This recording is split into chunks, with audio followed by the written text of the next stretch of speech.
యేసుక్రీస్తు నామంలో మీ అందరికీ నా ప్రత్యేక వందనాలు. ఈ రోజున మనం దేవుని యొక్క వాక్యాన్ని జ్ఞాపకం చేసుకుందాం. యోహాను రాసిన సువార్త 10వ అధ్యాయంలో చూడండి, 28, 29 వచనాలు నేను మీకోసం చదువుతున్నాను. ఈ వచనాలు ప్రతి క్రైస్తవుడికి కూడా చాలా ప్రాముఖ్యమైనటువంటి వచనాలు అన్నమాట. చూడండి, యేసుక్రీస్తు అంటే ఎందుకని ప్రాముఖ్యమైనవి అంటే, ఇవి యేసుక్రీస్తు ప్రభు వారు చెప్తున్నటువంటి మాటలు. ఏదో నేను లేకపోతే ఇంకొకళ్ళు చెప్తున్నటువంటి మాటలు కాదండి. ఇవి సాక్షాత్తు ప్రభు అయిన యేసుక్రీస్తు వారు చెప్తున్నటువంటి మాటలు. అందుకనే ఈ మాటలు చాలా విలువైనవి అని నేను వ్యాఖ్యానిస్తున్నాను. చూడండి, 28వ వచనంలో, నేను వాటికి నిత్య జీవం ఇచ్చుచున్నాను కనుక అవి ఎన్నటికీ నశింపవు, ఎవడనో వాటిని నా చేతిలో నుండి అపహరింపడు. వాటిని నాకు ఇచ్చిన నా తండ్రి అందరికంటే గొప్పవాడు కనుక నా తండ్రి చేతిలో నుండి ఎవడును అపహరింపలేడు. అంటే మనం ఎప్పుడైతే రక్షణ పొందామో, మనం ఎప్పుడైతే మారు మనసు పొంది బాప్తిసం తీసుకొని మన పాపాలన్నీ కూడా ప్రభు దగ్గర ఒప్పుకొని విడిచిపెట్టి మనం ఆయన సన్నిధానంలో నడుస్తూ ఉన్నాము, ఆయనతో సహవాసం చేస్తూ ఉన్నాము, దేవుడు చెప్తున్న మాట ఏంటంటే, మీరు అపహరింపరు, అంటే మీరు నశించరు. ఎందుకంటే మీరు నా చేతిలో ఉన్నారు, నా తండ్రి చేతిలో భద్రపరచబడి ఉన్నారు. ఈ రోజున ప్రతి క్రైస్తవుడికి కూడా ఒక గొప్ప ఆశీర్వాదం ఏంటంటే, మనము దేవుని యొక్క హస్తాల్లో భద్రపరచబడ్డాం. We have a secured in the hands of God. మనం దేవుని చేతిలో భద్రపరచబడ్డాం.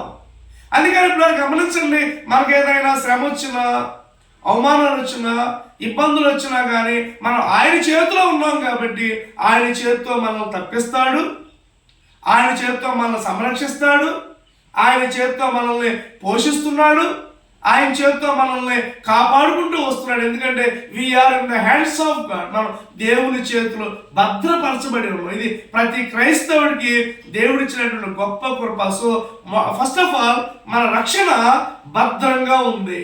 ఆమేన్. మన salvation secured in the hands of God. నిజంగా నువ్వు రక్షించబడ్డావా? నువ్వు నిత్య జీవాన్ని పొందుకున్నావా? డోంట్ వరీ, నీ యొక్క నిత్య జీవము, నీ భద్రత, నీ రక్షణ భద్రపరచబడి ఉంది. ఒక లాకులో మన డబ్బులు ఉన్నట్లుగా, ఇప్పుడు బ్యాంకులో లాకర్లో డబ్బులు వేసుకుంటారు. ఆ డబ్బులు వేసుకున్నప్పుడు మనకు ఒక గవర్నమెంట్ వాళ్ళు, బ్యాంక్ మేనేజర్ గారు ఒక లాక్ ఇస్తారు. మన పట్టాలు, మన డబ్బులు, బంగారం ఆ లాకులో వేసుకుంటాం. కానీ ఒక రోజున బ్యాంక్ కాలిపోతే, బ్యాంకులో దొంగలు పెడితే, మనం దాచుకున్నటువంటి ఆ పట్టాలు, మనం దాచుకున్నటువంటి బంగారం, మనం దాచుకున్నటువంటి డబ్బు అంతా కూడా పోవచ్చు. మనం కంపల్సరీగా అవి అక్కడ ఉంటాయని చెప్పడానికి వీల్లేదు. అలాగే మనం కొన్నిసార్లు రకరకాల ఏమో దాచుకుంటూ ఉంటాం, కానీ అవి పోతాయి. కానీ నీవు పొందుకున్న రక్షణ పోదు. ఆమేన్. ఎందుకంటే నీవు పొందుకున్న రక్షణ నీ చేతిలో ఉంటే పోద్ది. నీవు పొందుకున్న రక్షణ ఇంకెవరి చేతిలో ఉన్నా పోద్ది. కానీ నీవు పొందుకున్న రక్షణ ఎవరి చేతిలో ఉందంటే, your salvation is in the hands of God. నీ రక్షణ ప్రభు అయిన యేసుక్రీస్తు వారి చేతిలో భద్రపరచబడి ఉంది కాబట్టి నీ రక్షణ పోదు. నీ రక్షణ భద్రపరచబడి ఉంది ఆయన యొక్క చేతుల్లో అని ఈ రోజున దేవుడు మనకి ఇచ్చినటువంటి గొప్ప ఆధిక్యత. అది దేవుని స్తోత్రం కలుగుతుంది. రెండవదిగా చూస్తే చూడండి, రెండవదిగా చూస్తే మొట్టమొదటిగా మనం చూసే యోహాను రాసిన సువార్త 10వ అధ్యాయం 28వ వచనంలో, 29వ వచనంలో మన యొక్క రక్షణ భద్రపరచబడి ఉంది. ఎక్కడ? ఆయన చేతుల్లో భద్రపరచబడి ఉంది. రెండవదిగా చూస్తే చూడండి, ఇక్కడ 1 పేతురు రాసిన పత్రిక 1వ అధ్యాయము 4వ వచనంలో ఒక మాట ఉంటుంది. మృతులలో నుండి యేసుక్రీస్తు తిరిగి లేచుట వలన జీవముతో కూడిన నీ నిరీక్షణ మనకు కలుగునట్లు, అనగా అక్షయమైనదియు నిర్మలమైనదియు వాడబారినదైన స్వాస్థ్యము మనకు కలుగునట్లు ఆయన తన విశేష కనికరము చొప్పున మనలను మరలా జన్మింపజేసెను. 5వ వచనం, కడవరి కాలమందు బయలుపరచబడ్డకు సిద్ధముగా ఉన్న రక్షణ మనకు కలుగునట్లు విశ్వాసము ద్వారా దేవుని శక్తి చేత కాపాడబడు మీ కొరకు ఆ స్వాస్థ్యము పరలోకమందు భద్రపరచబడి ఉంది. యోహాను రాసిన సువార్తలో మనం చూసాం, మన రక్షణ దేవుని యొక్క హస్తాల్లో భద్రపరచబడి ఉంది. రెండవదిగా మనం చూస్తే మన ఇన్హెరిటెన్స్, మన స్వాస్థ్యము, రేపు మనం ఉండబోయేటటువంటి గృహం, లేదా రేపు మనం ఉండబోయేటటువంటి ప్రాంతం, లేదా రేపు నిత్యత్వంలో మనం ఉండబోయేటటువంటి ఆ యొక్క స్థలము దేవుని యొక్క సన్నిధానంలో భద్రపరచబడి ఉంది. ఆమేన్. అందుకే తన విశేష కనికరము చొప్పున ఆ స్వాస్థ్యము పరలోకములో భద్రపరచబడి ఉంది. అర్థమవుతుంది? నీ స్వాస్థ్యము పరలోకంలో భద్రపరచబడి ఉంది. అది ఎవ్వరూ దొంగిలించరు, అది ఎవ్వరికి రాదు, అది కేవలం నీకు మాత్రమే చెందుతుంది. ఎప్పుడంటే నీవు రక్షణ పొందినప్పుడు. నువ్వు రక్షణ పొందినప్పుడు పరలోకంలో గొప్ప స్వాస్థ్యం నీ కొరకు దేవుడు నీ కోసం దాచి ఉంచాడనేది నువ్వు గమనించాలి. అలాగే యోహాను రాసిన సువార్త 14వ అధ్యాయంలో కూడా మొదటి 3 వచనాల్లో చూస్తాం, మీ కొరకు స్థలము సిద్ధపరచడానికి నేను అక్కడికి వెళుతున్నానని ఆయన పరలోకానికి ఆరోహణం అయ్యేటప్పుడు అంటున్నాడు తోటి అక్కడ ఉన్నటువంటి డిసైపుల్స్తో, శిష్యులతో. సో మనకి పరలోకంలో ఒక స్వాస్థ్యం ఉందని మనం ఈ రోజున ఎదుగుదాం. స్తోత్రం కలుగుగా. ఎంత గొప్ప కృప అండి.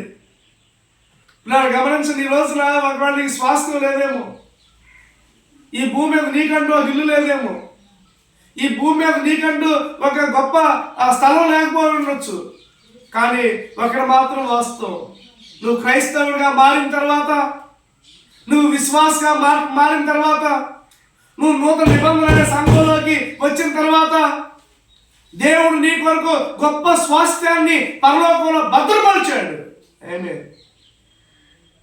నీ యొక్క రక్షణ భద్రపరిచాడు. మొట్టమొదటిగా నీ యొక్క రక్షణ భద్రపరిచాడు పరలోకంలో. రెండవదిగా నీ యొక్క స్వాస్థ్యము ఆయన పరలోకంలో భద్రపరిచినట్లుగా మనం చూస్తున్నాం. ఎంత గొప్ప దేవుడు అండి మన దేవుడు. మన రక్షణ భద్రపరచబడింది, తర్వాత మన స్వాస్థ్యము పరలోకంలో భద్రపరచబడింది. మూడవదిగా చూద్దాం, చూడండి.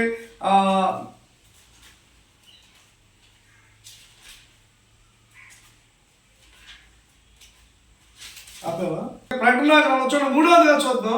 ప్రకటన గ్రంథం 3వ అధ్యాయము 21వ వచనం ఒకసారి నేను మీకోసం చదువుతున్నాను. నేను జయించి నా తండ్రితో కూడా ఆయన సింహాసనంలో కూర్చుని ఉన్న ప్రకారము జయించిన వారిని నాతో కూడా నా సింహాసనంలో కూర్చుండబెట్టెదను. దేవుడు మనకి ఇస్తున్న గొప్ప అవకాశం ఏంటంటే మన రక్షణ భద్రపరిచాడు, ఓకేనండి. రెండవదిగా మన స్వాస్థ్యము భద్రపరిచాడు.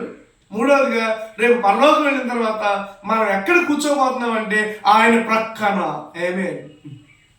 ఆయన ప్రక్కన కూర్చోబోతున్నాం. చూడండి, ఈ లోక సంబంధంగా మనం చూస్తే ఒక ఎమ్మెల్యే పక్కన మనం కూర్చోలేం, ఒక ఎంపీ పక్కన మనం కూర్చోలేం, ఒక సీఎం పక్కన మనం కూర్చోలేం, ఒక పిఎం పక్కన మనం కూర్చోలేం, కానీ ఒక గొప్ప రాజుల దగ్గర మనం కూర్చోలేం. కానీ ఒక్కడు మాత్రం వాస్తవం, ప్రతి క్రైస్తవుడికి, నిజమైన ప్రతి సేవకుడికి, ఈ లోకాన్ని జయించిన ప్రతి భక్తుడికి ఒక గొప్ప అవకాశం ఏంటంటే ఆయన ప్రక్కన కూర్చునే అవకాశం దేవుడు మనకి ఇస్తున్నాడు. వి కెన్ సిట్, ఆయన పక్కన మనం కూర్చోగలం రేపు రోజున. అది నిజంగా దేవుడు మనకి ఇస్తున్నాడు గొప్ప భాగ్యం. ఈరోజు గమనించండి, మనకు దేవుడు ఇచ్చిన అవకాశం ఏంటంటే ఆయన మన రక్షణ ఆయన భద్రపరిచాడు ఆయన చేతిలో. మన స్వాస్థ్యము పరలోకంలో ఆయన భద్రపరిచాడు. అలాగే మన ప్లేస్, మన పొజిషన్, మన స్థాయి. ఈ రోజున నువ్వు ఎవరికి తెలియకపోవచ్చు. లాజరు లాగా, లాజరు అలాగే ధనవంతులు చూడండి, ధనవంతులు అందరికీ తెలుసు, కానీ లాజరు ఎవరికి తెలియదు, దేవుడికి తప్ప. ఆమేన్.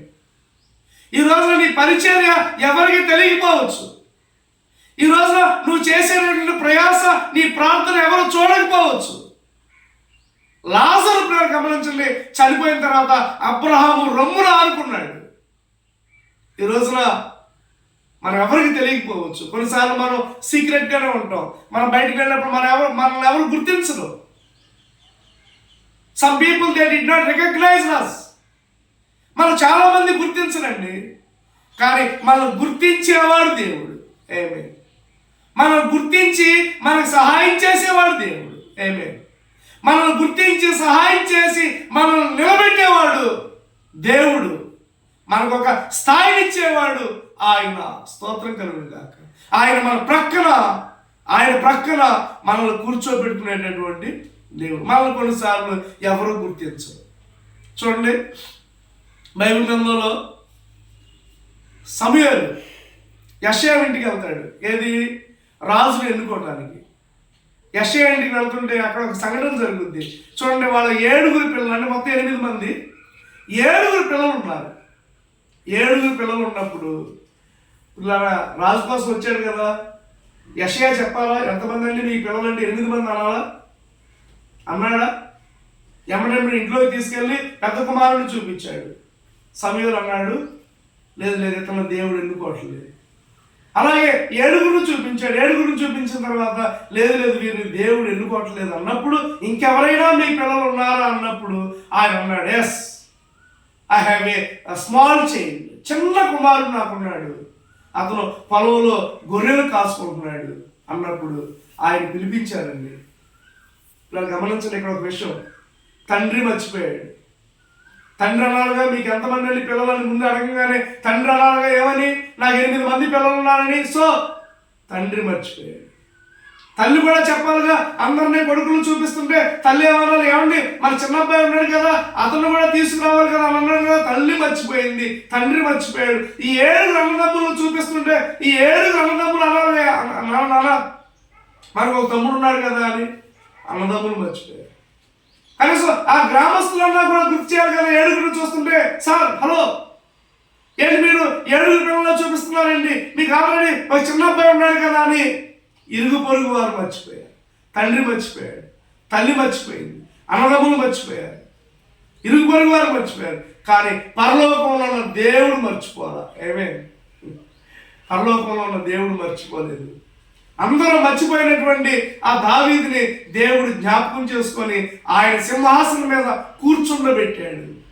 ఈ రోజున నీ పరిచర్య ఎవరో చూడలేదా? నో ప్రాబ్లం, పరలోకంలో నుండి దేవుడు చూస్తున్నాడు. నీ ప్రార్థన ఎవరో వింటలేదా, చూడలేదా? నో ప్రాబ్లం, దేవుడు చూస్తున్నాడు. నువ్వు ఒక రోజున ఆయన ప్రక్కన కూర్చుంటావు. ఆయన ప్రక్కన కూర్చొని పరిపాలించే ఆధిక్యత నువ్వు పొందుకుంటావు. ఆమేన్. God bless you. ఈరోజు 3 విషయాలు చెప్పాడు దేవుడు. నీ రక్షణ భద్రపరచబడి ఉంది. రెండవదిగా నీ యొక్క, గమనించండి, రెండవదిగా మనం చూస్తే నీ యొక్క స్వాస్థ్యము భద్రపరచబడి ఉంది. మూడవదిగా చూస్తే నీ యొక్క ఆ గొప్ప ఆ యొక్క పొజిషన్, ఆ గొప్ప అధికారం దేవుడు భద్రపరచబడి ఉంచాడు. దేవుడు అట్టి కృప నీకు నాకు దయచేయుగాక. ఆమేన్.